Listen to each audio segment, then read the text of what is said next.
반복되는 일상의 노선을 벗어나 타인의 교양에 올라타고 싶은 분들을 위해 준비했습니다.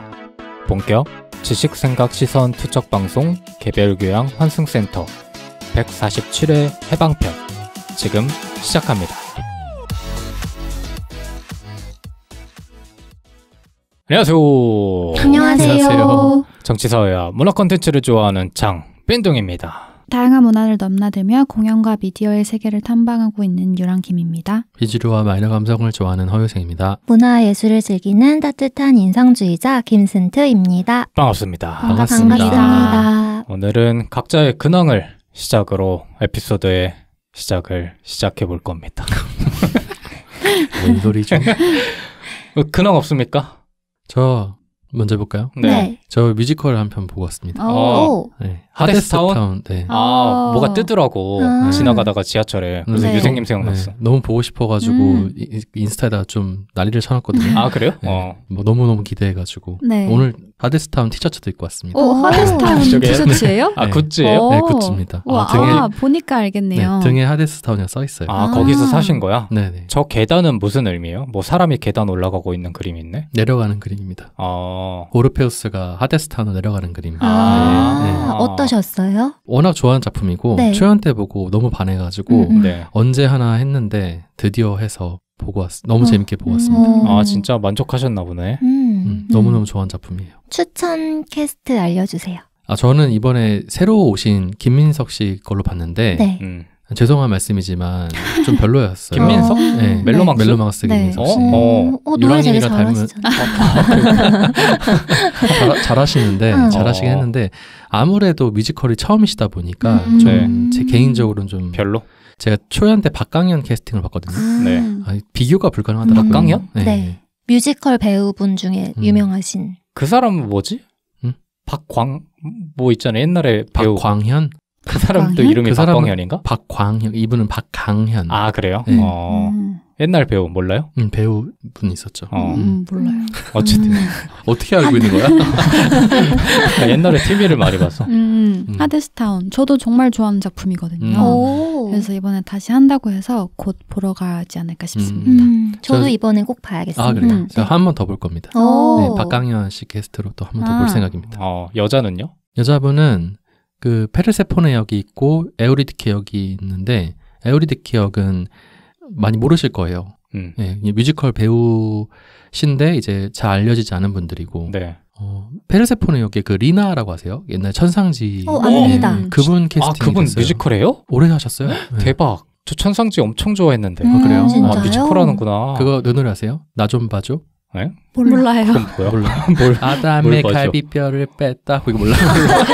몰라. 그거는 메인스트림이 아니었나 본데? 전 지성 썬데이 씨를 굉장히 좋아해가지고 네. 핸드폰 배경화면으로 아, 했었던 유일한 여자 연예인. 어, 뭐하고 사시는지 모르겠네. 하데스타운. 네. 네. 꼭 작품 보시길- 정말 좋아요. 맞아요. 네. 아니 좋아하는 사람들이 많더라고. 이번에 뭐 다시 한다고 음. 스토리에서도 많이 보고 그랬던 것 같아. 그래가지고 유튜브에서 그 오리지널 버전의 음악도 계속 듣고 네, 너무 좋아가지고 네. 얼마죠? 뭐 제일 비싼 좌석은 14만 원? 17만 원? 뭐 그래? 괜찮네요. 엄청 안 비싸네?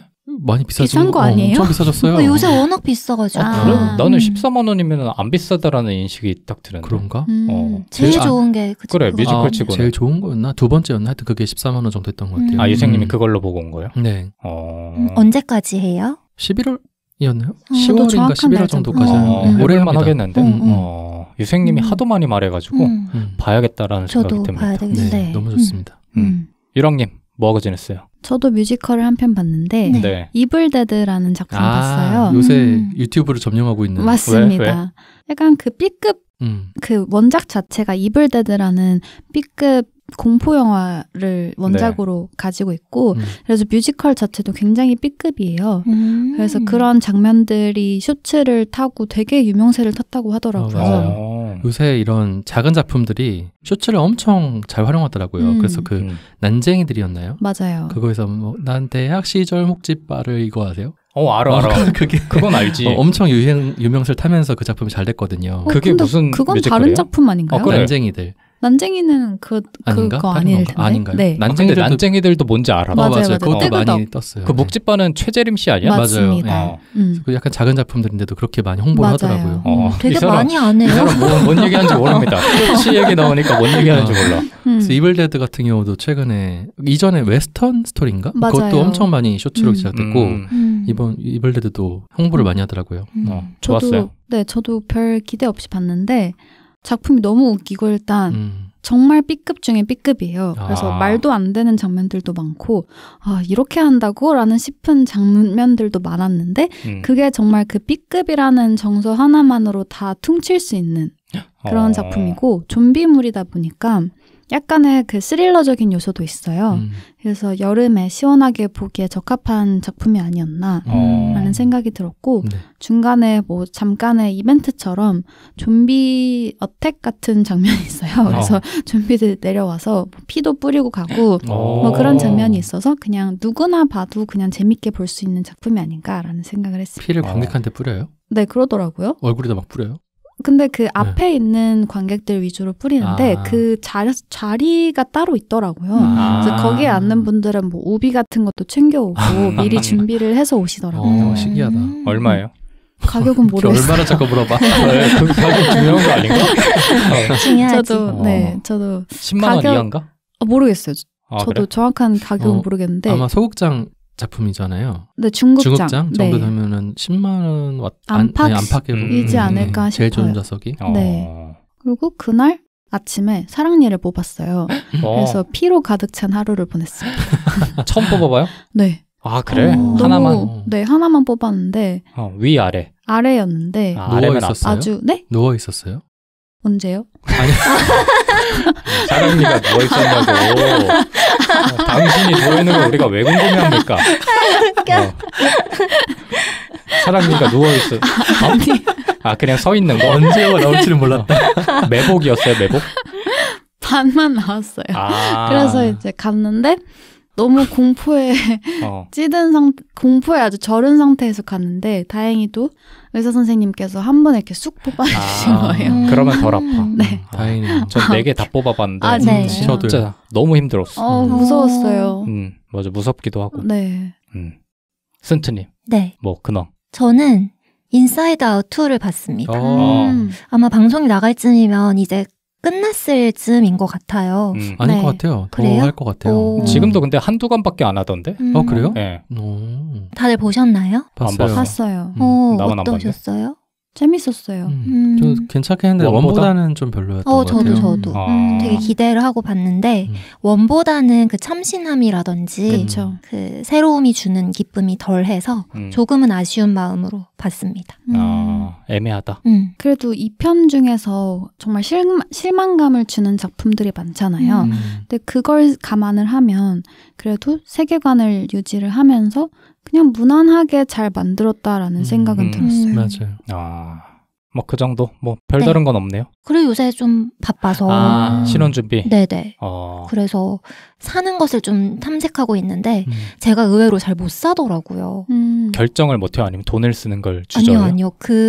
이제 기준이 생기고 취향이 생기다 보니까 예를 들면 뭐 수저통 하나를 사는데도 그냥 못 사겠는 거예요. 자기 취향에 맞는 걸 사야 돼? 네. 그래서 계속 찾아보고 가격 비비고 계속 해보고 그러고 있어요. 그런 거를 상대방한테 요구하진 않고? 제가 이제 후보를 추려서 뭐 이거 중에 정말 못 고르겠다 하면 잘 고르거든요. 그런 걸 하고 있습니다. 네. 천생연분인데? 뭐 빅꼬디식이에요? 왜 기분이 안 좋지? 아니야. 빅꼰 게 아니라 천생연분인데? 그게 중요한 게 아닙니다. 뭔가요? 저희 이벤트 공지를 이번 주에 마지막으로 해야 되기 때문에 아마 에피소드가 올라가는 주가 마지막이 될 것 같아요. 그래서 그 다음 주에는 저희가 직접 녹음을 해야 되니까 아마 이번 주까지 참여해 주실 수 있을 것 같은데 아직 혹시나 참여를 하지 않으셨다면 참여를 해주시고 맛있는 그리고 소중한 상품을 받아가시기 바랍니다. 네. 부탁드립니다. 조금 위험할 수도 있을 것 같거든요. 지금 참여 상황을 저희가 알진 못하지만 왠지 미달이 됐을 것 같은 그런 기분이랄까. 부탁 한번 드립시다. 네, 많은 참여 부탁드려요. 잘 부탁드립니다. 감사합니다. 감사합니다. 오늘은 해방편의 마지막 주제인데 네. 다름 아닌 제가 준비했습니다. 놀라운 주제를 들고 왔어요. 네. 아주 유용한 주제 들고 왔습니다. 앞에 많이 까는 걸 보니까 불안하신가 본데요. 것 같아요. 제가 지금까지 했던 에피소드를 돌아보면 네. 이거를 에피소드를 하고 싶어서 한 에피소드들이 대부분이었거든요. 네. 근데 오늘은 좀 다릅니다. 오늘은 해야 할 것 같아서 하는 에피소드이기 때문에 평소보다 더 주의 깊게 들어주셨으면 좋겠다 라는 얘기를 해볼 텐데 에피소드 제목은 위기 탈출 넘버원입니다. 너무 성의가 없는 제목 아닙니까? 추억의 프로그램 차용해봤습니다. 종영됐기 때문에 상관없습니다. 네. 기억나시나요? 이 프로그램? 기억납니다. 찬물을 마시다가 사망. 그래 들어봤었는데요. 근데 꽤나 장수 프로그램이었어. 맞아요. 그래가지고 제가 얼마 전에 예비군 훈련, 그러니까 민방위 훈련을 다녀왔어요. 근데 가신 분들은 알겠지만 거기 가면 온갖 교육들을 다 해줍니다. 맞아요. 뭐 예비군 훈련과는 다르게 민방위 훈련은 조금 더 넓은 범위에서 뭐 여러 가지 안전 수칙 같은 것을 알려주는데 그때 받은 정보들이 접한 정보들이 너무 유용한 거야. 근데 아마 대부분의 사람들 참여해보신 분들은 공감하겠지만 그 공간에 가면 사람의 에너지가 사라집니다. 일단 뭐 의자에 앉으면 에너지가 아예 없어져요. 맞아요. 특히나 뭐 군복을 입은 예비군 훈련은 더한데 그렇죠. 뭐 민방위 훈련도 다르지 않더라고요. 그런데 사람들이 그것 때문에 그런지 몰라도 아니면 삶이 다 피곤해서 그런지 몰라도 잘 집중은 하진 않더라고요. 근데 제가 듣기에는 정보가 너무 유용해가지고 이거를 한번 알려드리면 좋지 않을까 해가지고 오늘 이야기를 한번 드려볼 겁니다. 좋습니다. 위기 탈출 넘버원에서 그 장면 유명하지 않나요? 물 같은 걸 끼얹나 그 장면이 엄청 유명하지 않나요? 그 뭐요? 모르세요? 네. 그 감전이 되고 있는 상황에서 어떻게 하냐라고 물어봤는데 길에 지나가던 여성분 두 분이 물 같은 걸 끼얹나? 이렇게 해가지고 그 인터뷰하는데 그래. 근데 이게 중요한 얘기인 게 생각보다 많은 사람들이 당연하게 알 것 같은 안전수칙을 모르는 경우도 많아. 이렇게 연결해줬다고 보신다고? 그래서 지금 사실 쓸데없는 소리 하지 말라고 얘기하려고 하다가 갑자기 생각나가지고 오늘 그런 차원에서 좀 도움이 되는 정보들이 있을 수도 있다. 제가 잘 질문했네요. 다행이다. 얻어 걸렸다. 질문 먼저 드립니다. 혹시 누군가의 도움을 받아가지고 진짜 위기 상황에서 탈출해 본 적이 있어요? 저 있어요. 죽기 직전에라도? 저 있어요. 그래요? 언제? 저 하와이에 학회를 갔다가 학회가 끝나고 이제 해수욕을 하러 갔어요. 수영장, 그러니까 바닷가에 갔는데 거기 와이메아 비치라고 와이메아 락이라고 엄청 이제 유명한 다이빙 스팟이거든요. 근데 거기 너무 다이빙 해보고 싶은 거예요. 그게 아파트 3층 높이 정도 되거든요. 사람이 되게 공포를 느끼는 그거래요. 그래서 딱 올라갔는데 무섭기는 하더라고요, 되게. 근데 제가 간과한 게 그날 하루 종일 이제 학회 준비 때문에 너무 긴장해서 밥을 안 먹은 거예요. 그러면서 딱 다이빙을 딱 했는데 생각보다 깊더라고요. 그래서 안간힘을 써가지고 올라왔는데 그 다이빙 스팟에서 해변, 그러니까 그 모래사장까지 갈 힘이 안 남는 거예요. 그 파도가 나를 이렇게 뒤로 미는데 밀리는 거예요, 자꾸. 그래서 진짜 죽을 뻔했거든요. 어떻게 됐어? 그래서 그 와중에 힘을 짜내서 헬프미를 외쳤어요. 그랬더니 저보다 한참 작은 초등학생이 저를 끌고 와줬어요. 대박이다. 정말 은인이네요. 외국인? 네, 외국인. 그래서 막 괜찮냐 물어보고 근데 그 정신이 없으니까 경황이 없으니까 맞아. 너무 고맙다고 하고 마지막에 제가 힘들어서 막 이렇게 쉬고 있는데도 와서 물어봐주고 갔어요, 심지어. 그래서 가고 나서 생각이 든 게, 이메일이라도 물어볼 걸 생각이 들더라고요. 그런 경우가 있어. 진짜 너무 경황이 없으면 날 살려준 사람도 뭐 중요한 게 아니라 그냥 내가 살았다는 거에 집중하기 때문에. 막 고맙다고는 했지만 너무 미안해가지고. 내가 좀 아쉬웠어요. 고맙다고 한번 하세요. 너무 땡큐. 땡큐 so much. 두 분 없습니까? 위급 상황 자체가 많이 없었을 수도 있어, 사실. 저는 위급 상황은 있었는데 도움을 못 받았던 경험은 있어요. 그래? 뭐 어떤? 제가 한창 바쁜 시기가 있었는데 그때 저녁으로 점심을 못 먹고 집에서 저녁으로 게장을 먹었어요. 새우장이랑 게장을 먹었는데 그걸 먹고 이제 헬스를 하러 갔어요. 운동하러 갔어요. 근데 그 당시에 PT를 받고 있어가지고 PT 선생님이랑 운동하고 러닝을 이제 추가로 하고 있는데 숨이 안 쉬어지는 거예요. 호흡이 가쁘고 숨이 안 쉬어지고 뭔가 몸이 경직되는 느낌이고 한 거예요. 그래서 그 PT 선생님한테 저 증상이 이렇다. 저녁으로 이걸 먹었고 뭐 이렇게 했는데 그 선생님이 저한테 조금 앉아있어 보라는 거예요. 그래서 좀 앉아있었어요. 그랬더니 계속 그 증상이 심각해지는 거예요.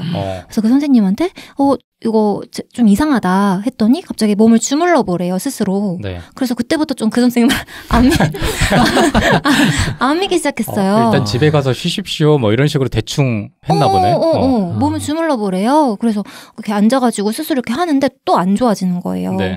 그래서 그 선생님한테 이거 이상하다, 병원을 가야 될 것 같다 했는데 도움을 안 주시는 거예요. 약간 그럴 수 있는데 왜 그렇게 좀 민감하게 구냐는 식으로. 근데 지금 생각해보니까 이제 PT를 제가 받았잖아요. 네. 그러니까 뭔가 책임을 지기 싫었나라는 생각이 들기도 하는 것 같아요. 되게 젊은 PT 선생님이셨거든요. 경험이 많지 않으신. 근데 마침 저희 언니가 같이 운동을 하고 있어서 운동을 하러 온 거예요. 그래서 언니가 제 상태를 보더니 이제 심각한 거죠. 제가 이제 평소랑 다르게 그러고 있으니까. 그리고 제가 평소에 아파도 아프다는 내색을 잘 안 해요. 네. 근데 너무 아파하니까 일단 그 옆에 있던 요가하는 룸으로 저를 눕혔어요, 언니가. 눕혀가지고 여기 좀 숨 좀 쉬어보라고 하는데 계속 이게 증상이 심해지기만 하는 거예요. 그래서 그때 저녁에 바로 이제 엄마 아빠 불러가지고 차 타고 응급실 갔어요. 근데 약간 그랬던 것 같아요. 아나필락시스? 그 쇼크 알러지 반응이 조금 온 것 같아서 네. 그거 이제 조치 받고 응급실에서 링거 맞고 하고 치료 받고 나왔어요. 근데 보통은 알러지 아나필락시스 쇼크 같은 경우는 먹자마자 나오거든요. 즉각적으로 하는데 되게 늦게 왔네요. 그런 것 같아요. 그러니까 신기하다. 이게 빈속에 그걸 먹고 이제 또 운동을 하니까 이게 반응이 온 것 같아요. PT는 어떻게 됐어? 그래서 저 그 선생님한테 안 받아서 다 환불 받고. 잘했네. 원래 근데 알러지 있으세요? 없어요. 원래 전혀 없거든요. 근데 알러지가 갑자기 생길 수도 있다 그러던데. 있어요. 근데 네. 또 신기한 게 그 당시에 그래서 한동안은 멀리 했어요. 네. 게나 새우나 이런 거 좀 생으로 먹는 장의 형태로 먹는 거 멀리 하다가 금세 먹었거든요. 근데 괜찮았어요. 근데 컨디션이 안 좋았던 거예요. 그랬나 보다. 신기하다. 저는 예전에 방송 통해서 한번 얘기했던 것 같은데 그 산에서 오토바이 타다가 조난당했을 때 그 펜션 주인 사장님께서 같이 도와주러 올라오셨던 그 기억이 한번 있고 그거 말고는 크게 없어요. 그래? 네. 그러면 반대로 내가 누군가를 도와준 적 있어요? 누군가의 위급 상황에서 살려준 적? 없어요. 그런 상황을 맞닥뜨린 적이 없어요. 없어요? 네. 두 분도? 살려준 것까지는 없는 것 같아요. 저도. 네. 저는 있잖아요. 제가 예전에 한번 얘기하지 않았습니까? 뭐죠? 얘기 안 했나? 했던 것 같다. 제가 군대에서 한 분을 살렸던. 아니요, 이건 없어요. 모르겠는데. 저도 그래요? 처음 들어요. 네. 세 분 기억 못 하는 거 아니에요? 그럴 수도 있어요. 이런 얘기를 안 할 리가 없지. 이런 얘기 안 할 리가 없는데 내 모든 인간관계에 다 말하는 상황인데 이거는. 제가 군대에서 사람 한 분을 살리지 않았습니까? 어떻게 해요? 그러니까 제가 군대에서 혼자 한 8개월 정도 1년 가까이를 생활을 했어요. 네. 그러니까 사무실에서 저는 잤고 다른 사람들은 다 생활관에서 잘 때 사무실에서 방송을 틀어야 되기 때문에 거기서 생활을 했는데 거기에 유일하게 저랑 같이 지내던 사람이 보일러 병사였어요. 네. 각자 다른 방을 사용하긴 하는데 그 건물 안에 있는 거야. 근데 한겨울에 아마 연말쯤이었던 것 같은데 이 사람이 갑자기 내가 있는 공간에 문을 두드리는 거야. 근데 그런 일이 한 번도 없었어. 네. 근데 문을 두드리자마자 내가 알아챈 거야. 비상 상황이구나. 왠지 이게 심각한 것 같은 거야. 열어보니까 이 사람이 팔목에 피를 줄줄줄 흘리면서 문을 연 거야. 네. 이거 얘기 안 했어요, 제가? 네, 안 했어요. 왜 안 했지? 내가 이거 만나자마자 웬만하면 다 얘기하는데 내 자랑하려고. 내가 군대 때 말이야. 이 사람이 보니까 여기에 유리가 박혀 있었어. 어머, 어떡해. 그러니까 그 옆에 있는 공중전화 박스에서 전화를 하려다가 넘어진 거야. 근데 하필 그 공중전화 박스의 유리가 깨져 있는 부분에 이 사람이 손목을 집은 거예요. 어머, 어떡해. 그래서 저보고 살려달라고. 근데 벌써 동공을 보니까 맛이 갔어. 어떡해. 근데 내가 여기서 어떻게 행동을 했냐면 놀랍도록 침착하게 대응을 한 거야. 어떡해요? 이 사람 지혈시키고 일단 바로 그 응급 군대 안에 있는 사람한테 의무병한테 전화해가지고 빨리 오라 그러고 이 사람한테 정신 안 잃도록 계속 말 시키고 의무병이 오자마자 대충 상황 말하고 이 사람을 빨리 보냈어. 그 다음에 정신을 차려보니까 그 내가 있던 공간이 다 피범벅인 거야. 바닥이. 그래서 이걸 다 치우면서 진짜 무사해야 될 텐데 라는 생각으로 잠들었어. 네. 다음 날에 의무병한테 전화가 와서 아 덕분에 살았다고 이 사람 한 거야. 네. 근데 그 보일러병이 어떤 사람이냐면 보통 보일러병이 잘 생활을 정상적으로 하지 못하는 친구들을 보내. 왜냐면 혼자 생활하니까. 네. 그러니까 정신 상태가 엄청나게 정상적인 친구는 아니었어.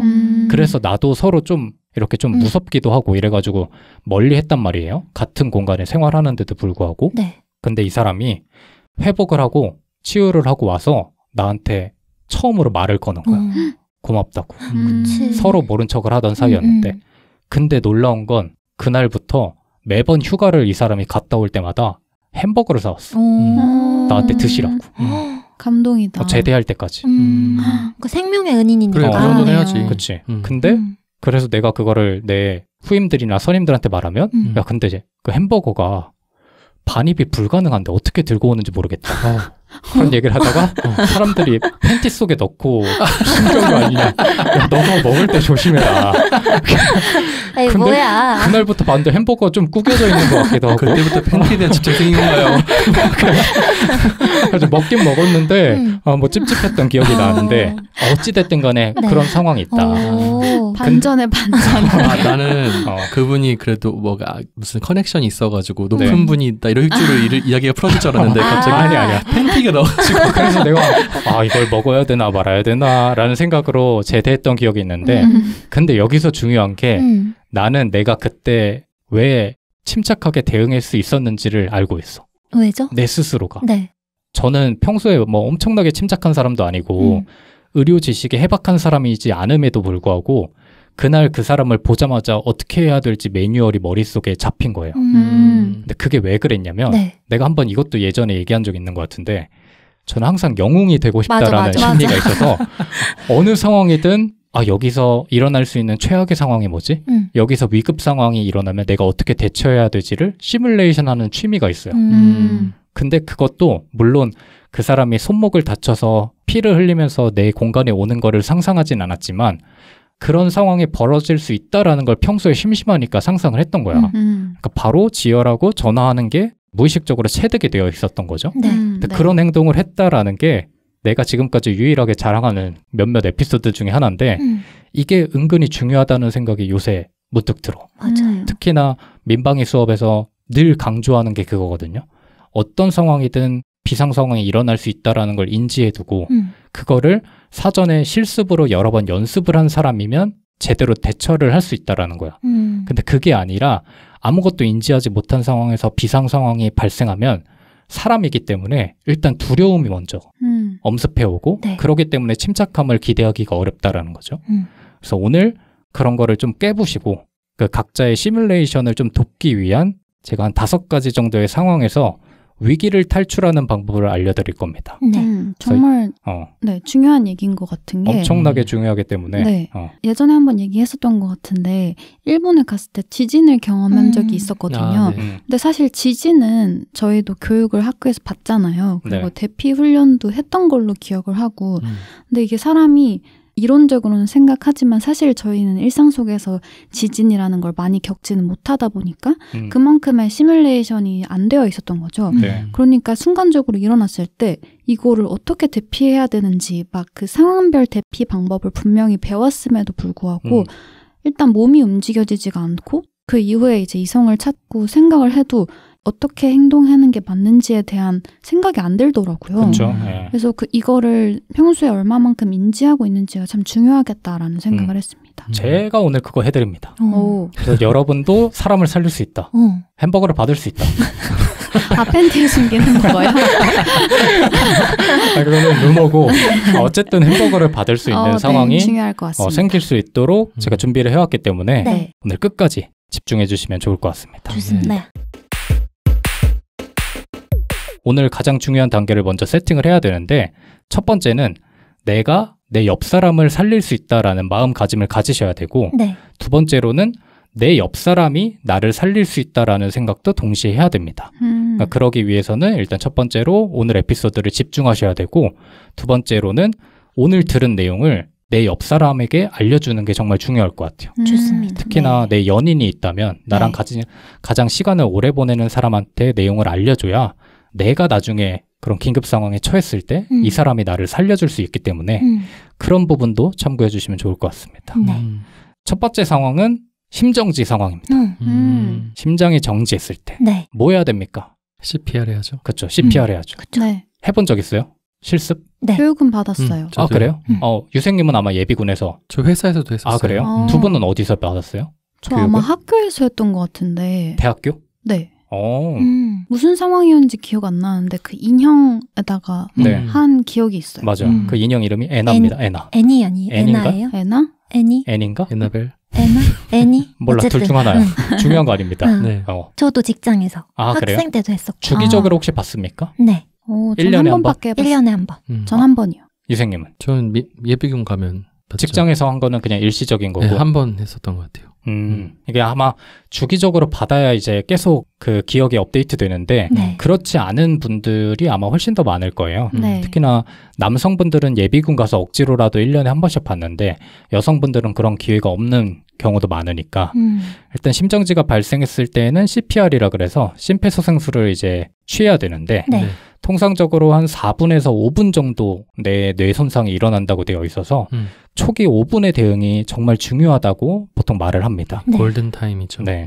보통 이제 초기 목격자가 심폐소생술을 시행한 다음에 그 심장 재세동이나 병원 치료가 이루어질 때까지 버텨주면 환자의 소생률이 2배 이상 정도 늘어난다고 알려져 있거든요.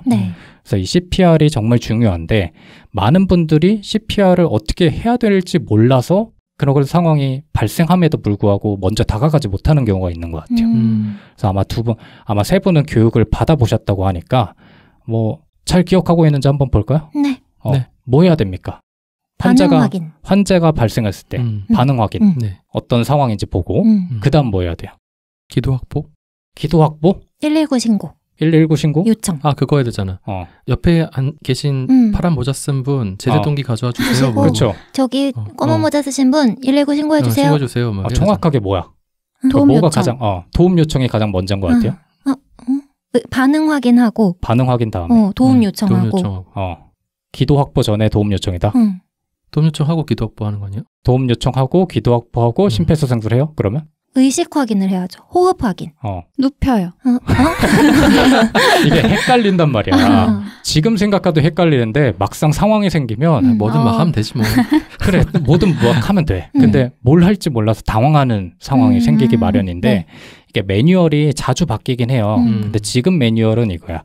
일단 환자를 발견해. 그럼 환자를 상태를 확인하고 주변 상황을 먼저 봐야 돼. 특히나 심정지는 길가에서 일어나는 경우도 많기 때문에 2차 사고를 방지하기 위해서 주변 상황을 보고 그 다음에 119 신고랑 AED 요청, 그러니까 심장 재세동기 요청을 해야 되는데 이게 나 혼자 있으면 못 하잖아요. 그렇죠? 그래서 주변을 보고 요청할 사람이 있으면 아까 유생님이 말씀하신 것처럼 구체적으로 얘기를 해야 되는 거죠. 뭐 예를 들어서 119 신고 좀 해주세요.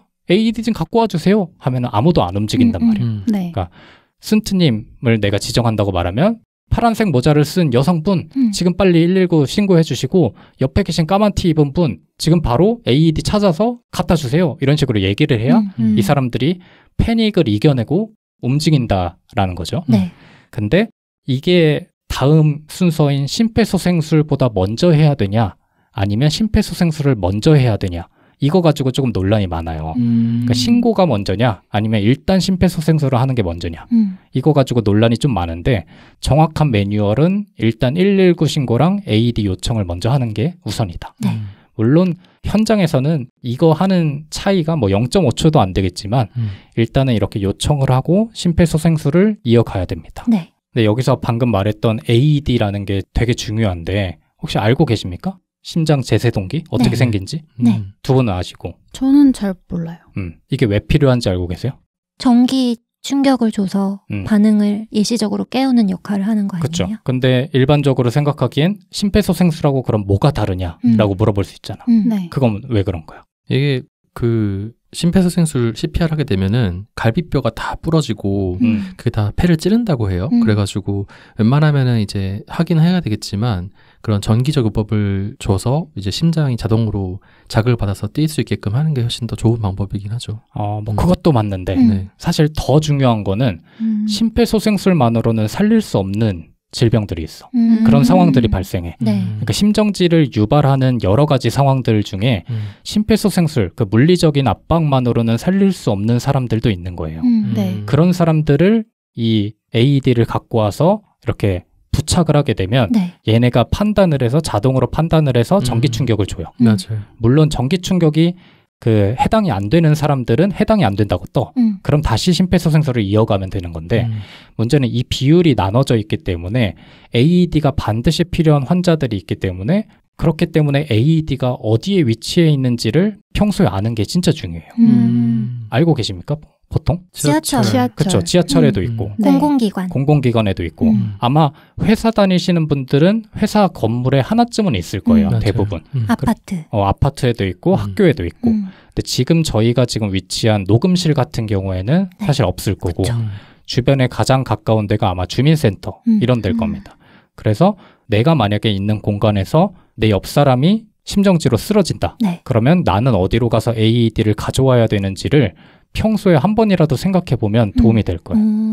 그래서 그 위치를 아는 게 굉장히 중요하고 특히나 어떤 기관에서 근무하시는 분들은 그 기관에 찾아온 고객들이 갑자기 쓰러지는 경우도 있을 거예요. 예를 들어서 은행이라든지 뭐 학교도 마찬가지일 거고 특히나 공무원분들은 그 위치를 알고 계셔야 진짜 비상 상황이 이뤄졌을 때 빠르게 움직일 수 있는 아마 계기가 되지 않을까 싶습니다.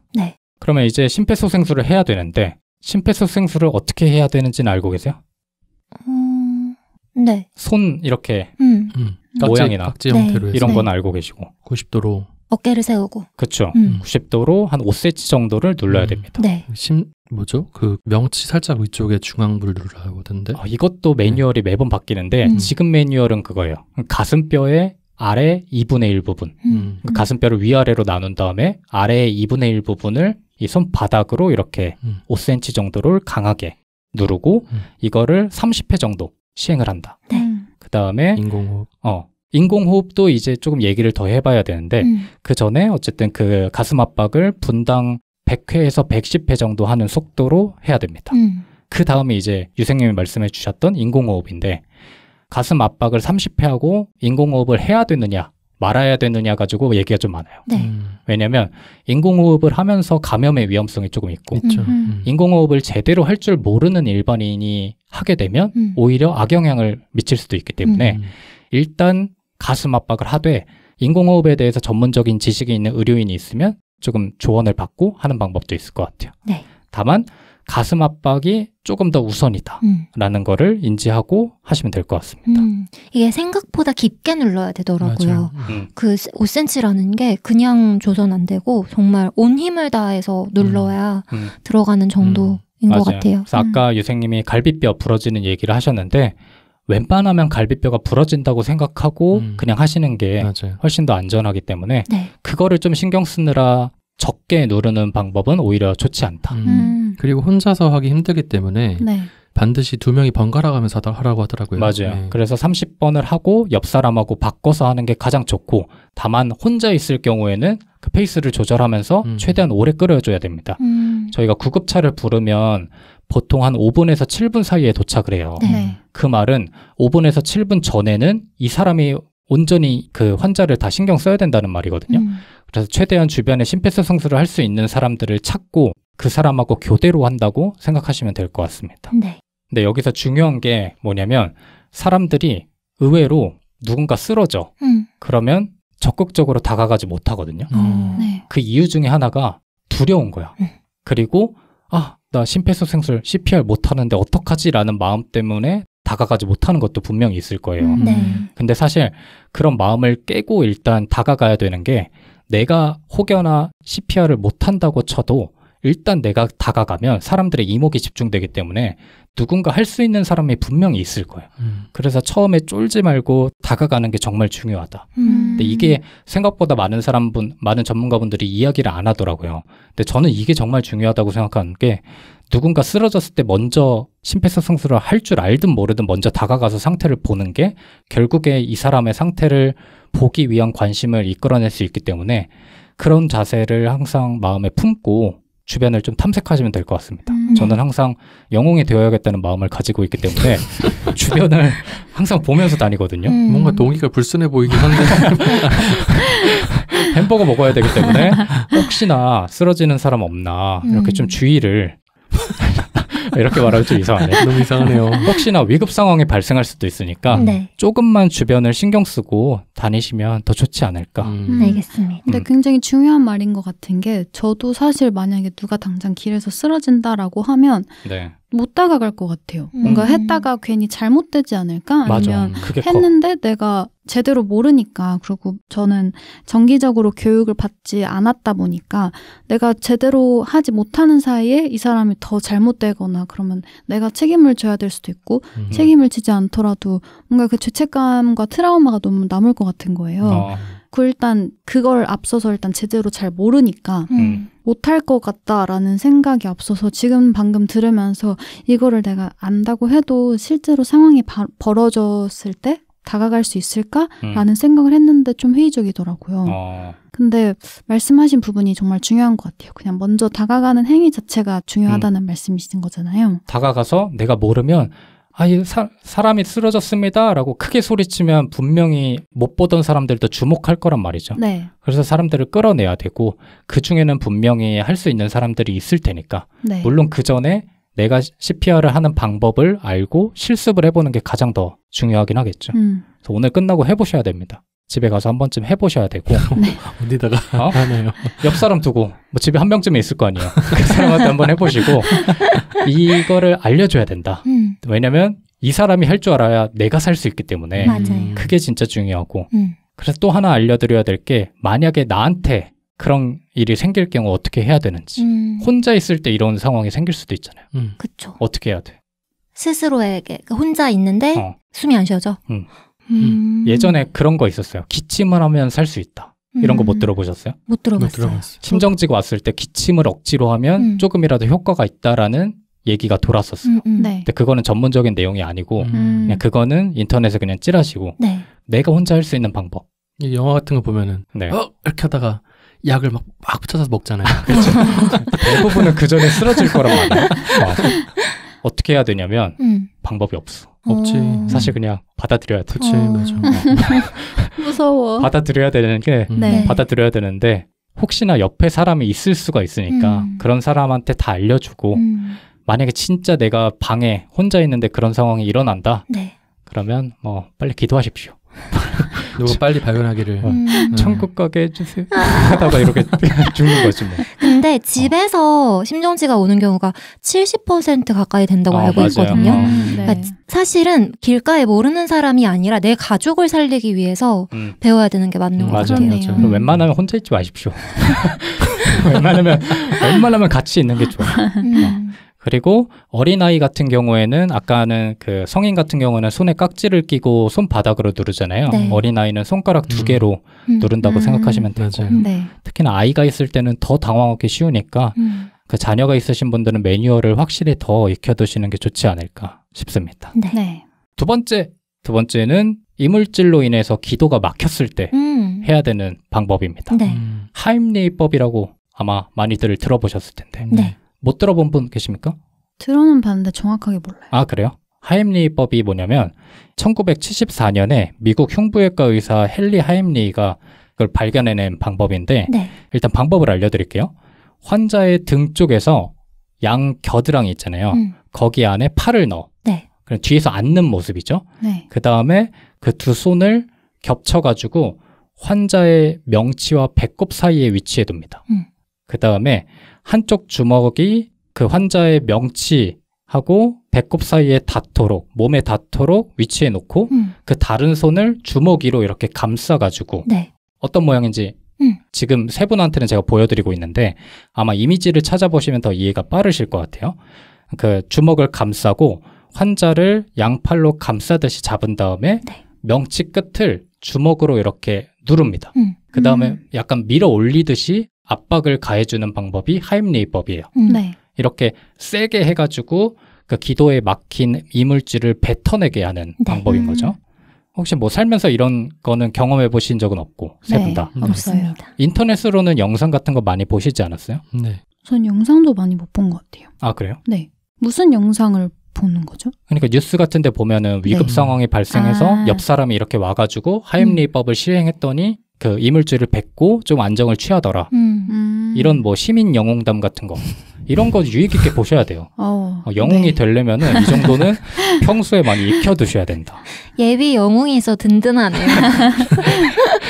그래서 이게 실생활에서 정말 많이 일어나는 상황 중에 하나이기 때문에 이거는 진짜 알아두시는 게 좋고 네. 이것도 마찬가지인데 일단 환자의 상황을 확인하고 그다음 119 신고를 요청한 다음에 하임리히법을 진행하시면 됩니다. 네. 어린아이 같은 경우에는 어떻게 하냐면 이렇게 뒤집어서 뒤집어서 누운 다음에 팔로 잡고 머리를 아래쪽으로 해놓은 다음에 등을 세게 한 5번 정도 치면은 하임리히법까지는 아니더라도 이거를 좀 대체할 수 있는 방법이 된다고 해요. 그래서 특히나 자녀를 키우시는 분들, 부모님들은 이런 상황이 심심치 않게 생길 수도 있거든요. 그래서 늘 이렇게 머리 쪽을 아래로 해놓은 다음에 등을 두드려야 된다라는 걸 인식하고 계시면 좀 좋을 것 같습니다. 네. 여기서 문제 하나 냅니다. 내가 혼자 있을 때 그러면 음식물이 기도에 막히면 어떻게 해야 될까요? 저는 거기 기도. 이것도 그냥 받아들여야 될까요? 이거는 다행히 방법이 있습니다. 뭐죠? 어떻게 해야 될까? 어깨침을 한다? 어깨침을 한다? 그러면 이제 돌아가실 수도 있고. 벽에다 등을 친다? 비슷합니다. 그러니까 좋은 방법 중에 하나는 아까 그렇게 환자를 등 뒤에서 안아가지고 주먹을 명치 쪽에 댄다 그랬잖아요. 그것처럼 내 주먹과 다른 손을 명치와 배꼽 사이에 둔 다음에 그 의자 모서리나 책상 모서리 같은 데 있죠. 거기에 강하게 그 주먹을 갖다 대면 됩니다. 압박을 이렇게 가는 거죠. 네. 물론 누군가 제3자가 해주는 것보단 덜하겠지만 혼자 있을 때 상황을 탈출할 수 있는 하나의 방법이 될 겁니다. 네. 그래서 이거를 늘 알고 계시고 아마 떡 같은 거 잘못 먹으면 이런 경우가 많이 생겨요. 네. 특히나 그리고 노인분들은 먹다가 그런 상황이 많이 생길 수 있기 때문에 나이가 많으신 부모님과 함께 지내시는 분이면 특히나 이거를 좀 주의 깊게 보시는 게 좋지 않을까 싶습니다. 네. 세 번째 상황입니다. 세 번째는 화재가 발생했을 때 어떻게 해야 되느냐. 네.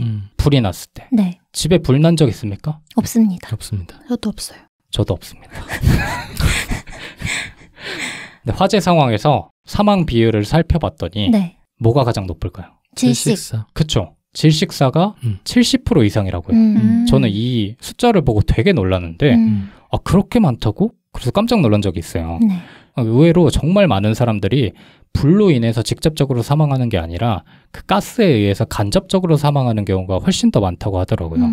그래서 우리가 불이 나면 가장 머릿속에 먼저 떠오르는 생각이 저 뜨거운 불을 피해야지라는 생각이지만 실질적으로는 불보다는 유독가스를 어떻게 벗어나서 산소를 공급할 수 있을지를 먼저 생각하는 게 내 생명에는 조금 더 도움이 된다라는 걸 알고 계시면 좋을 것 같고 그런 의미에서 산소를 확보하기 위한 가장 좋은 방법이 뭘까요? 불이 났을 때. 이거는 상식적으로 많이 알려진 방법이라. 수건에 물을 묻혀서 그쵸. 코와 입을 막고 몸을 낮춘다. 정답입니다. 이거는 많이 배웠잖아요. 네. 사실 가장 좋은 방법은 마스크를 쓰는 건데 뭐 방염 마스크나 아니면 산소 호흡기 같은 거를 갖다 대는 건데 사실상 저희가 집 안에서는 그런 게 많이 없기 때문에 만약에 화재 상황이 발생한다 싶으면은 수건이나 아니면 손수건 아니면 옷 같은 것들을 물에 적신 다음에 입과 코에 갖다 대는 게 가장 중요합니다. 이게 입과 코에 물을 묻혀서 갖다 대면 열기가 일단 폐에 직접적으로 들어가는 것을 막아주고 그 다음에 섬유 조직 사이에 물이 약간의 일종의 필터가 된다고 하더라고요. 그래가지고 가스를 걸러준다고 하니까 이거를 반드시 유념하시고 정말 또 요새 중요하다고 얘기가 많이 돌고 있는 거는 대피하는 게 정답이 아니라는 겁니다. 그러니까 무슨 얘기냐면 사실 저희가 지금 있는 녹음실 같은 데서 화재가 나면 반드시 대피해야겠죠. 근데 그게 아니라 우리가 살고 있는 아파트 혹은 근무하고 있는 회사, 건물 이런 데에서 화재가 발생하게 되면 조금 침착하게 내가 대피를 하는 게 맞는지 아니면 대기를 하는 게 맞는지를 판단해야 된다라는 거예요. 그러니까 의외로 사람들이 대피하지 않아도 되는데 대피를 하다가 가스에 의해서 질식을 하는 경우가 많다고 해요. 실제로 작년하고 재작년에는 이런 사례 때문에 돌아가신 분들도 많이 계셨고 네. 그렇기 때문에 어쨌든 누군가는 신고를 하고 내가 신고를 할 수도 있고 소방차가 금방 오긴 하기 때문에 네. 오히려 대피하다가 그렇게 가스를 마시느니 그 내가 있는 공간에서 대기를 하면서 문 같은데 틈새를 이제 젖은 무언가로 막아두고 대기를 하는 게 훨씬 더 안전할 수 있다라는 얘기죠. 판단이 어려울 것 같아요. 그러니까요. 판단이 어렵죠. 그 기준이 뭐예요? 그러니까 기준은 사실 건물마다 환경이 다르고 하겠지만 이게 좀 애매한 것 같아요. 근데 뭐 화재 초기라면은 빠르게 대피하는 게 제일 정답일 것 같고 네. 어느 정도 나고 있는데 인지 못한 상태에서 맞닥뜨린다면은 이제 오히려 구조를 이제 기다리는 게 나을 수도 있겠죠. 그렇죠. 일단 가장 중요한 거는 내가 젖은 수건을 가지고 탈출할 수 있을 것인지를 판단을 한 뒤에 할 수 있으면 하는 게 가장 좋겠죠. 근데 꼭 그게 정답은 아니라는 거를 알고 계시고 아파트에서 어딘가에 화재가 났는데 이게 나와 먼 공간인 것 같다. 그러면은 일단 구조를 기다리는 것도 하나의 방법이 될 것 같아요. 네. 근데 여기서 가장 중요한 거는 119에 전화를 해서 내가 지금 있는 위치를 말해주고 구조를 요청하는 게 정말 중요합니다. 네. 그다음 문 틈새를 막고 네. 그 침착하게 대기하는 게 하나의 방법이 될 수 있다. 이전까지는 무조건 대피를 하는 것이 정답이라고 생각했기 때문에 사람들이 막 엄청나게 혼잡하게 움직였다고 해요. 근데 그러다가 오히려 더 큰 사고가 발생하는 경우가 많다 보니까 아마 이런 매뉴얼이 생기지 않았나 하는 생각도 듭니다. 네. 그리고 화재가 나면 생각보다 아무것도 안 보이더라고요. 그 시뮬레이션 현장에 가본 적이 있는데 연기가 요새는 특히나 그 화학물질로 된 물건들이 많기 때문에 까만색으로 정말 아무것도 안 보여요. 깜깜합니다. 그렇죠. 그래서 동선을 잘 모르는 곳이고 불이 막 크게 나고 있는데 섣불리 나가면은 오히려 화를 당할 수가 있을 것 같다는 생각이 들어요. 실제로 통계를 보면은 한 40% 정도가 대피를 하다가 화를 입는다고 해요. 그렇기 때문에 말씀해 주신 대로 내가 이 동선에 익숙하지 않다면 차라리 그냥 그 공간에 머무는 것도 방법이 될 수 있다. 네. 개교환센의 광고주님들을 모십니다. 저희의 공식 메일로 연락을 주시면 광고주님들의 제품과 서비스를 저희 네 패널이 소개해드리겠습니다. 방송 곳곳에 멘트를 넣을 수도 있고 저희가 따로 별도의 콘텐츠를 만들 수도 있습니다. 방법은 함께 이야기해보면 될 것 같으니 아주 가벼운 마음으로 편하게 문의해주시면 감사하겠습니다. 부디 제발 연락이 오길 바라며 광고 홍보 끝!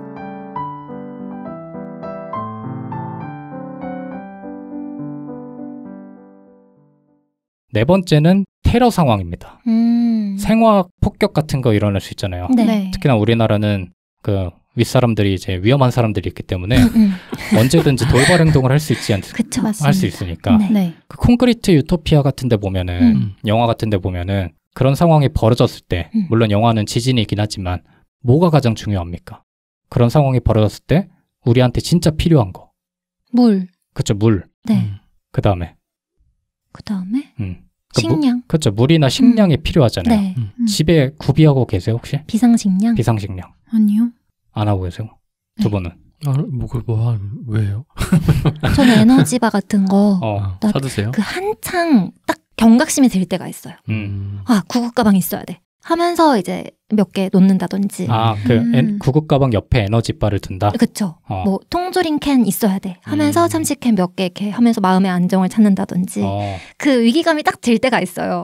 그 저번에 얘기했잖아. 맨날 불 꺼져 있는지 확인하고 이런 것처럼. 네. 그런 것처럼 어느 순간 갑자기 전쟁이 나면 어떡하지? 하는 때가 있어요. 그럼 그때 이제 조금 확인을 해둔다든지 그런 건 있는데 사재기를 해야죠. 쟁여놓고 그러지는 않아요. 평소에 막 이렇게 한 수납을 차지할 정도로 철저하게 쟁여놓지는 않습니다. 네. 두 분은 아예 필요성조차 그런 조짐이 보이면 이제 사재기 해야죠. 저도 그냥 막연한 필요성은 느끼는데 그게 피부로 느껴지는 적이 많이 없다 보니까 그렇게 실질적인 대비를 하진 않았어요. 그래요? 네. 저는 해놓거든요. 네. 방 안에. 집 말고. 내 방 안에. 진짜요? 되게 이기적이다. 나만 고립될 수 있으니까. 뭐가 있어요? 그냥 통조림 같은 거 해놓고 그 다음에 그 일반적으로 위급 상황 때 늘 구비해야 되는 물품들 목록이 있어요. 그거 한번 차례로 말씀드리면 네. 일단 정석은 이래. 30일치의 생수와 가공식품. 가공식품이라 그러면 뭐 라면이나 통조림 이런 거겠죠. 네. 그다음에 취사도구, 손전등, 그다음 비상약, 그다음에 라디오, 건전지를 포함한 라디오, 양초, 성냥, 방독면 이런 것들을 구비해야 비상 상황에서 살아남을 수 있다. 네. 라고 알려져 있어요. 이 중에서 저는 방독면 빼고는 다 있는 것 같아요. 방 안에요? 네. 뭐 우와. 이번 계기로 방독면도 하나 사시죠. 방독면은 사실 그렇게까지 필요를 못 느끼겠는데 네.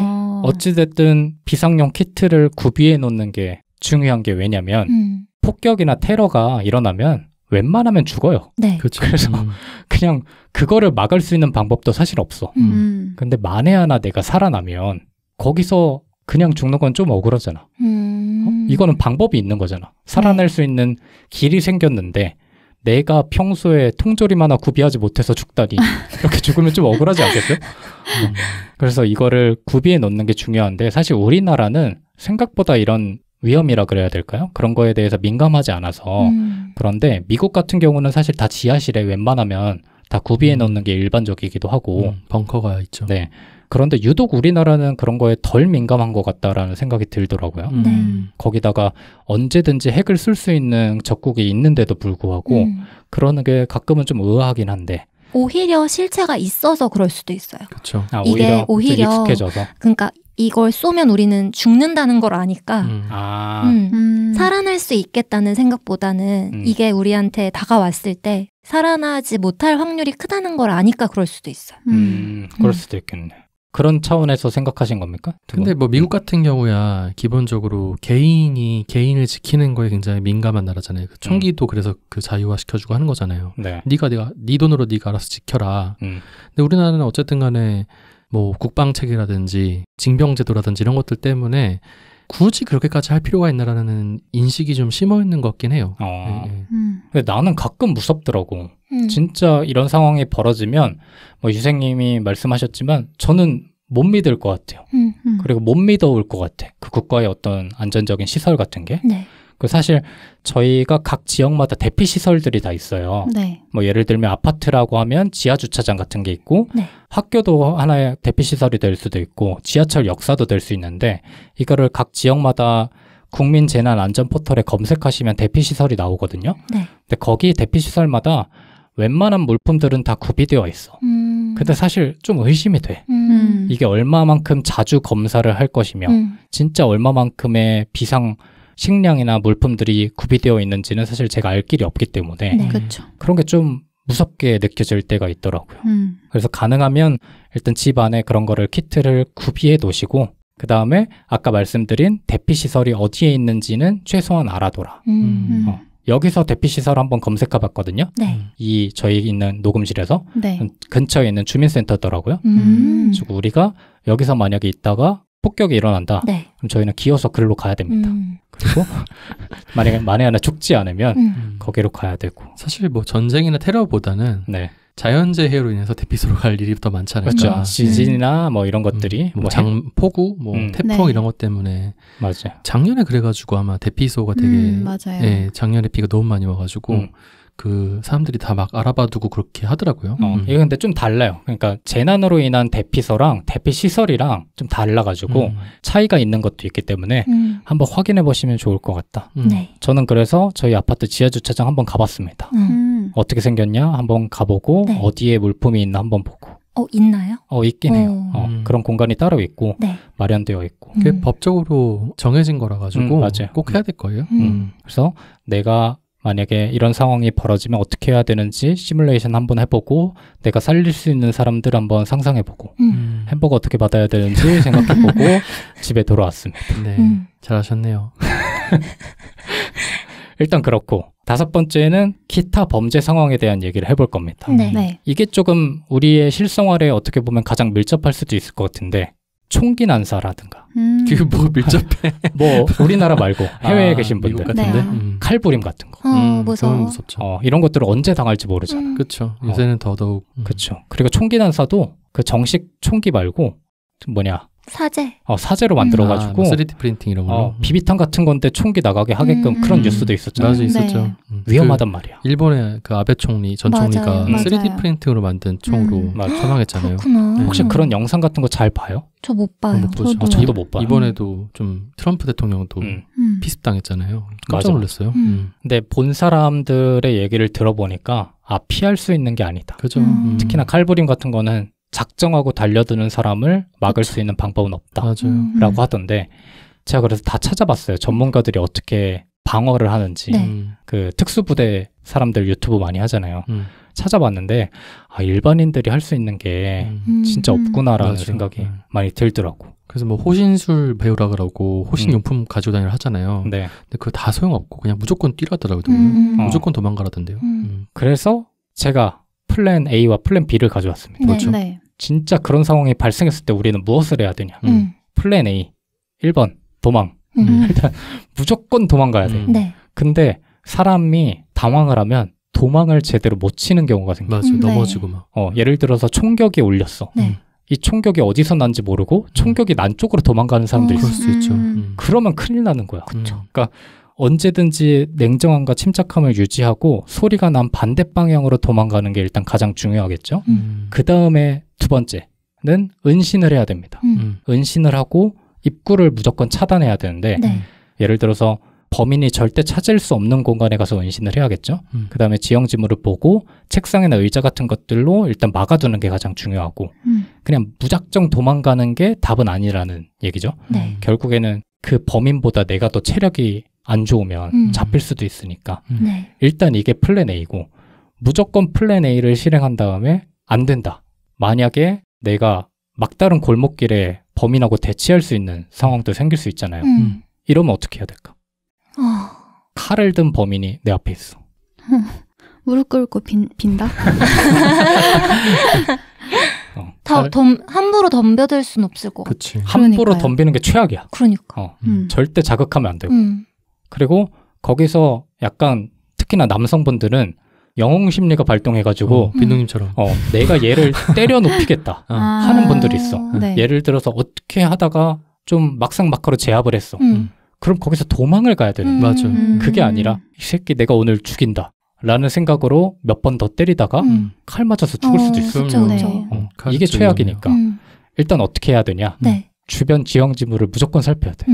가장 좋은 거는 내가 가방을 메고 있으면 가방을 이용해서 최대한 멀리 떨어뜨린 다음에 가방으로 밀어서 도망치는 게 베스트고 그게 없다면 운이 좋아서 비 오는 날이라 우산을 들고 있으면 우산을 펼친 다음에 똑같은 방법으로 민 다음에 도망치는 게 최선이고 두 개 다 없어. 그러면 뭐 옆에 돌이라도 주워야지 뭐. 일단 방법이 돌도 없으면요? 돌도 없으면은 정확하게 기도해야 돼. 그러니까 첫 번째 방법 잠깐 사이에 기도한 다음에 운명을 받아들이는 것도 일단 소리를 질러서 주변에 알려야겠죠. 근데 그것도 어렵다 싶으면 일단 그 범인하고 내가 최대한 떨어질 수 있게 만들어주는 지형지물을 찾는 게 가장 우선이다. 그리고 도망가야겠지만 사실 이런 상황이 발생하면 사람이 당황하기 때문에 주변을 살필 여력이 없을 거예요. 그래서 가능하면 아까 유생님이 소용이 없다고 말했지만 호신용품 같은 거는 들고 다니는 게 저는 좋지 않을까. 후추 스프레이나 전기충격기 이런 거요? 그렇죠. 그런 게 내가 꼭 쓰지 않더라도 마음의 안정감을 불러일으킬 수 있고 그러다 보면 좀 더 침착하게 대응할 수 있지 않을까라는 생각도 들어서 한번 찾아봤는데 스프레이 같은 것들은 한 2, 3만 원 하더라고요. 그래서 이건 엄청나게 비싸지 않으니까 특히나 여성분들은 가지고 다니는 것도 하나의 방법이 아닐까. 그 미국 같은 경우는 EDC라 그래서 에브리데이 캐리라는 개념이 있거든요. 늘 들고 다녀야 되는 내 안전을 위해서 늘 들고 다녀야 되는 물품이라는 개념이 있어요. 그래서 한번 찾아보니까 이 사람들은 뭘 들고 다니냐면 보통 손전등, 그 다음에 나이프, 아니면 멀티툴이라 그래서 드라이버 같은 것들 이런 것들을 늘 들고 다니면서 진짜 위급 상황에 내가 고립됐을 때 최소한의 행동을 할 수 있는 물건들을 들고 다니더라고요. 근데 이런 것들을 우리나라에서는 사실 익숙한 방법은 아니라서 하는 사람들은 많지는 않겠지만 최소한 진짜 긴급 상황에서 내 한 몸을 잠깐이라도 지키고 도망가기 위한 시간을 벌어줄 수 있는 물건을 소지하는 게 좋지 않을까. 두 분은 그런 생각 해본 적 없어요? 그 여성분들은? 없는 것 같아요. 근데 한때 그런 뉴스가 엄청 많이 나와가지고 네. 이거는 사실 성별과 관계없이 다 호신을 위한 무언가를 들고 다녀야 된다라는 얘기는 좀 돌았었잖아요. 맞아. 그때 한창 찾아보고 막상 사지는 않았어요. 아 그래요? 네. 저도요. 그리고 그런 소리 나는 거 그런 건 있거든요. 호루라기 같은 거? 호루라기 막 누르면은 엄청 소리 세게 맞아, 나는 맞아. 거 그런 건 있는데 또 막상 들고 다니지는 않네요. 유생님은? 네, 뭐 저도 굳이? 이런 생각. 굳이라고 생각하면 운명을 받아들여야 된다는 거야. 그러니까 뭐 그런 위험에 처할 만큼 뭐 이렇게 밤에 다닌다든지. 아 그래요? 그런 쪽이 잘 없다고 생각이 들어서 그런지. 그리고 너무 우리나라가 비교적 치안이 좋은 국가다 보니까 네, 웬만하면 사람들 많은 데로 다니고 뭐 골목길 같은 거 위험한 데 잘 안 다니고 하다 보니까 나름대로 약간의 안전 불감증 같은 걸 수도 있죠. 저는 들고 다닙니다. 오, 진짜요? 맥가이버 칼 들고 다닙니다. 그때 뭐 젓가락도 들고 다니더라고요. 맞아. 나무 젓가락. 젓가락은 남들 살리려고 맥가이버 칼은 저 나 지키려고 들고 다니니까 이게 뭐 쓰진 않겠죠. 근데 마음에 안정을 주더라고요. 쓸 수도 있지 그럼요. 뭐. 맞아요. 언제 쓸 수 있을지 영웅이 될 수도 있다고요. 그러니까. 조만간 이제 나올 수도 있어요. 그러니까. 하여튼 이런 게 중요하다. 그래서 플랜 B는 용감한 시민상 받고 딱. 그런 게 좋아요. 그 다음에 그거 활용해서 성공하고 연예인 되고 유재석 되고 내가 될 수 있는 몇 안 되는 방법 중에 하나잖아요. 한 5가지 상황을 말씀드렸는데 네. 이 모든 상황에서 지켜야 될 가장 중요한 것들을 마지막으로 3가지 정도 제가 말씀드리고 끝내려고 합니다. 네. 첫 번째, 시뮬레이션과 실습이 정말 중요하다. 침착함을 지킬 수 있는 거는 이거의 반복밖에 없어요, 사실. 네. 그러니까 여러분들이 아마 대부분이 그거 한번 생각하는 게 무슨 차이냐고 하겠지만 정말 다릅니다. 그렇죠. 그래서 저는 물론 의도가 좀 불순하긴 하지만 매번 상상하고 있기 때문에 사실 비상 상황이 오면은 그래도 남들보다는 잘 대처할 수 있지 않을까라는 자신감은 있어요. 그래서 네. 한 번쯤 해보고 특히나 하임리히법하고 CPR은 집에서도 옆에 있는 사람과 한번 실습해 볼 수 있으니까 한번 해보시는 게 좋지 않을까. 그리고 그러면서 2번째로 중요한 거는 내 주변 사람한테 그런 과정을 통해서 알려야 된다.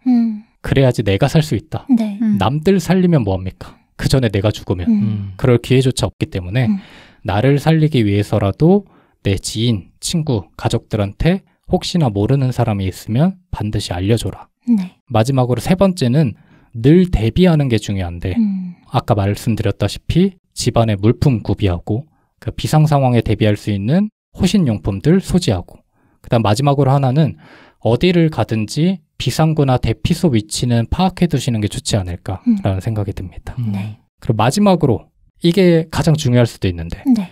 스마트폰에 보시면 의료 정보를 세팅할 수가 있어요. 혹시 알고 계셨습니까? 네. 아 그래요?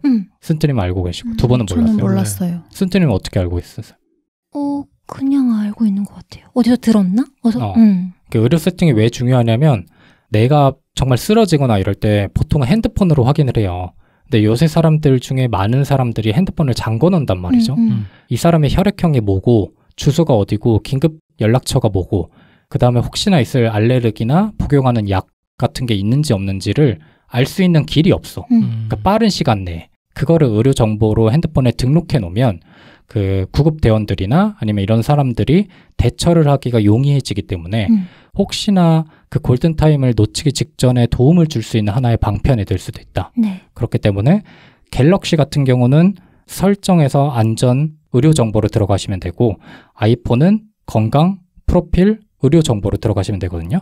여기에 들어가셔서 건강 상태, 뭐 알레르기, 복용약, 긴급 연락처 같은 것들을 적어두시고 더 중요한 거는 이거를 잠금 시에도 누구나 볼 수 있도록 설정을 해주시는 게 좋다. 네.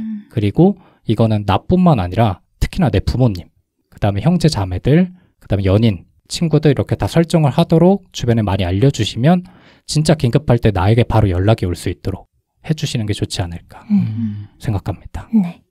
끝. 입니다. 되게 유용한 정보들을 많이 얻을 수 있는 방송이었던 것 같아요. 유용함에서 끝나면 안 됩니다. 그러게요. 일단 의료정보 등록하시고 실습하시고 시뮬레이션 하시고 햄버거 받으시고 하시면 되지 않을까. 약간 그 조교 같네요. 너무 예비군 훈련본 것 같아가지고 짜증이 좀 나는데. 아마 남성분들은 듣기 힘들지 않을까. 매년 듣는 거기 때문에. 에이, 뭐야. 하지만 정말 중요하다. 네. 제가 또 한 번 놀랐던 거는 그 분명히 자녀가 있는 분들인 것 같아요. 네. 그분들이 그 아이들한테 하는 심폐소생술이나 아이들한테 할 수 있는 하임리히법 내용이 있을 때 정말 집중해서 들으시더라고요. 그렇겠죠, 아무래도. 네. 근데 그런 것처럼 꼭 아이가 아니더라도 내 옆 사람한테 언제든 발생할 수 있는 일이기 때문에 오늘 에피소드를 한번 들어보시고 영상 자료도 한번 찾아보시고 하시면 좋지 않을까 생각이 듭니다. 네. 어떻게 들으셨는지 궁금합니다. 그 더 퍼스트 펭귄이라는 개념 있잖아요. 그 펭귄 중에서 이제 먼저 뛰어드는 첫 번째 펭귄을 그렇게 부르잖아요. 네. 근데 실제로 그 펭귄 용감해서 뛰어드는 게 아니라 이게 막 밀려있다가 밀쳐가지고 뛰어들게 되는 거래요. 그러니까 그게 우리가 뭔가 위기 상황에서 뭔가 이제 용감해서가 아니라 떠밀려서 언제든 이런 일이 일어날 수 있다고 생각하거든요. 그러니까 누구라도 내가 퍼스트 펭귄이 될 수 있다는 생각을 하면서 이런 지식을 알고 있는 게 중요하지 않을까 생각이 되네요. 그러니까 중요한 말씀인 게 예를 들어서 그런 사람들이 있어요. 야, 나는 어차피 의료 정보도 모르고 그런 데에서 나설 수 있는 사람들도 아니야. 그렇기 때문에 뭐 굳이 라고 생각하시는 분들도 있어요. 근데 혹시나 모르는 거야. 나랑 환자랑 단둘이 있는 상황에서 이 사람이 쓰러졌다고 가정을 해보면 내가 할 줄 아는 것과 할 줄 모르는 것의 차이는 굉장하다. 라는 거죠. 네.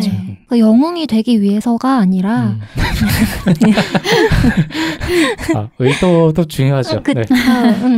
가 아니라 그 순간의 차이로 진짜 생사를 가를 수 있는 그 순간들이 언제든 올 수 있다는 거를 생각을 하면서 알아놓으면 좋지 않을까. 그리고 직장에서도 의무로 교육을 매년 했으면 좋겠어요. 모든 직장에서. 맞아요. 네네. 저는 생각보다 제가 안전 불감증이 컸구나라는 반성을 하면서 들었어요. 네. 뭐 이런 상황에 맞닥뜨린 적이 없지만 앞으로 발생하지 않을 거라는 보장도 없는데 그에 대한 대비가 너무 안 되어 있다는 생각이 들어서 오늘 말씀해 주신 내용이 굉장히 중요하다고 느꼈습니다. 물론 저 같은 사람은 맨날 이런 거를 상상하는 게 취미이기 때문에 사실 좀 피곤하기도 합니다. 그리고 이걸로 에너지를 낭비하기도 하고 근데 안전 불감증보다는 낫지 않나. 그럼요. 라는 생각은 갖고 있거든요. 예비 영웅의 넋두리네요. 제가 혹시나 나중에 뉴스에 나올 수도 있으면 나중에 뉴스에 나올 수도 있으니까 그렇게 된다면 이 에피소드 덕분이다. 그때 꼭 얘기해 주세요. 네. 기대하고 있겠습니다. 전담한 심의상을 받은 장빈둥. 인터뷰도 사실 매번 시뮬레이션 하고 있거든요. 지금 한번 해주세요. 제가 특별한 사람이 아니고 저는 그냥 해야 되는 일을 한 것뿐입니다. 겁나 상투적이네. 평소에 취미로 이런 거를 생각해보는 게 많은 도움이 된 것 같습니다. 여러분께서도 세상을 구할 수 있습니다. 정말 술술 나오네요. 매번 잠들 때 이런 거 상상하면서 저는 자기 때문에 뭐 여러분께서도 이럴 필요까지는 없겠지만 그럼에도 불구하고 이제 살 날이 많지 않겠습니까? 그쵸. 한 40-50년 있잖아요. 그쵸, 저희도. 네. 뭐 그 이상이 될 수도 있고 한 번쯤은 일어날 수 있는 상황이 아닐까 라는 생각이 들면서 꼭 실습해 보셨으면 좋겠습니다. 네. 이렇게 해방편이 마무리됩니다. 쓴트님 어떠셨습니까? 정말 자유롭게 구성을 해주셔서 에피소드의 기획 의도와 부합하는 이야기들을 해주신 게 아닌가. 그리고 이렇게 해서 시즌 3가 마무리되잖아요. 네. 이번 시즌도 어떠셨는지 저희 이벤트를 통해서 많이 말씀 남겨주시면 좋을 것 같아요. 네, 좋은 말씀입니다.